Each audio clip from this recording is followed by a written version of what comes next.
It's good, everybody. It's Ivy Ross checking in, and it's been a while since I've recorded because I'm never in my car. And I went to get breakfast this morning, and I'm like, oh shit, I'm in my car, and I have a little bit of things on my mind. I'm like, I want to talk, and I've been focusing like more on like putting my content like that I talk about and like into my music, and I just been busy. So I like I said, I'm never in my car, and I don't really like feeling like I don't feel like recording. It feels forced when I like set it up in my room and shit. So I still have to figure out how I want to do that in the future, because I want to still talk. Like, I don't know, I like getting stuff off my chest and like having people like listen or like just kind of take in like whatever I'm saying, into their day. So anyway, I'm gonna get straight to the point.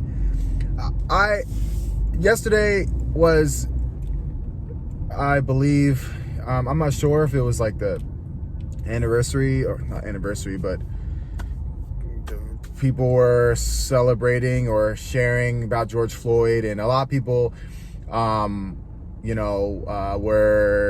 I think a lot of sincere people were definitely talking about like George Floyd and like the injustices that happened. But it seemed like a lot of people were like, a lot of people were just posting stuff, and like I just can't help to think about like the Don Lemon tweet I saw about how George Floyd sacrificed his life for this moment that's reshaped the rest of the world or something. And Nancy Pelosi said something like that too. And it makes me think that it just got me thinking that America has an obsession with celebrating black people, and particularly black men, death. They celebrate that. Like, I don't know.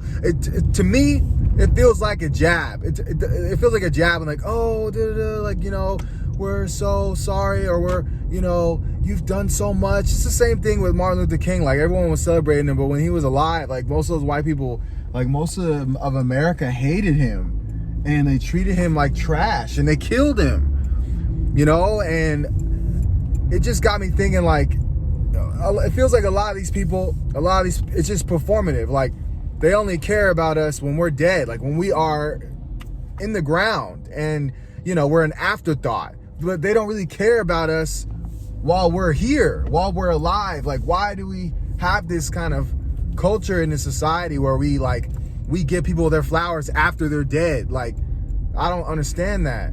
It don't make no sense to me. And I mean, it makes sense because it's white supremacy, and it's benign neglect and masked in symbolism and progression, but it's not. Like, I don't get it.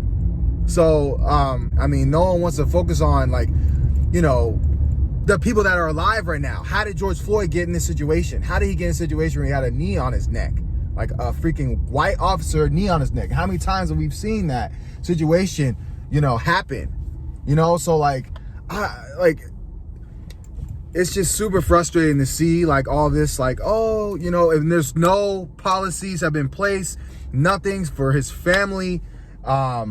I mean, I think, people are saying he was giving money, the family was giving money, but it's not just about him. It's not just about him. It's about, how can we prevent this from happening again? How can we prevent from George Floyd's happening again? And so I just see a lot of people are celebrating George Floyd. But like, when they see black people, next time they go to San Francisco or downtown and they see a black man on the street, like, how many of them walk over? Like, do they even think about them? Is there a second thought? And everyone, is celebrating his life, like, oh, George Floyd, like, he's like this precious being. And they only do that when we're dead. Like, treat us like that when we're here. Like, when you see a black person, before you deny them a job, before you start judging them, look at them as a human, like how everyone was looking at George Floyd. When George Floyd was alive, he was walking around this world as an afterthought from white people and everyone else. And now that he's dead, everyone wants to start painting pictures and creating murals and all these kind of things. And it's just sick. It's just really sick. And You know, also I see a lot of platforms, you know, trying to create conversations to educate white people and like how they can be better. And I do see like, of course I see benefit in like dialogue and like, you know, having people do self-reflection. I'm down with that, but we have to give them a direction. We can't just be like, hey, be better people, stop killing us. Like, it's not that simple.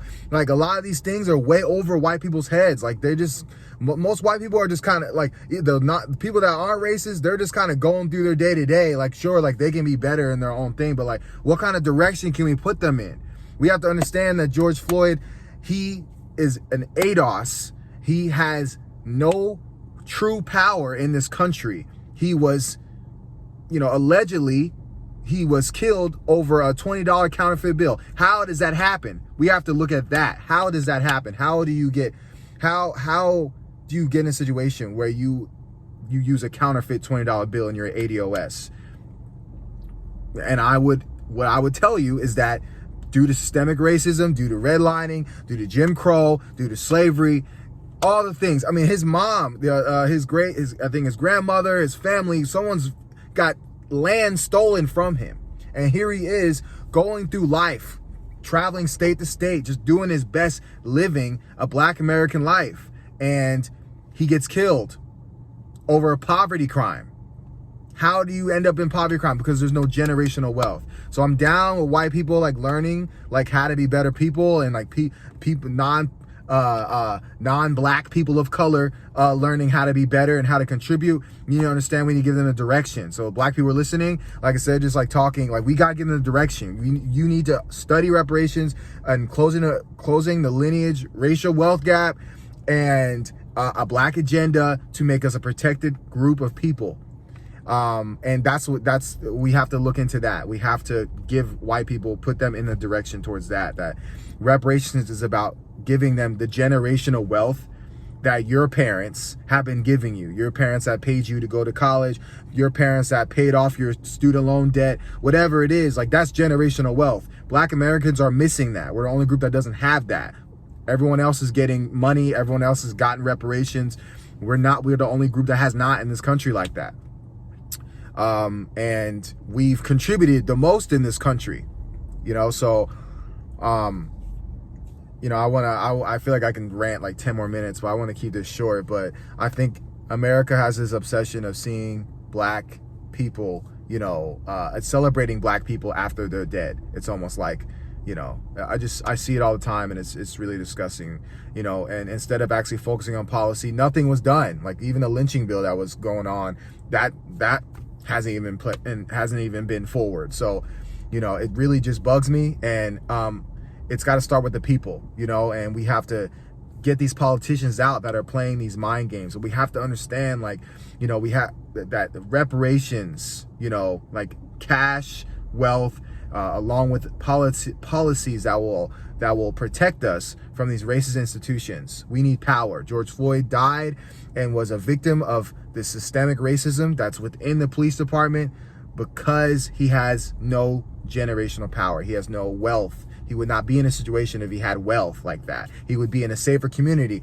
If Black people had reparations, if Black Americans had reparations, our hoods would be a nourishing, positive environment that would not have poverty crimes.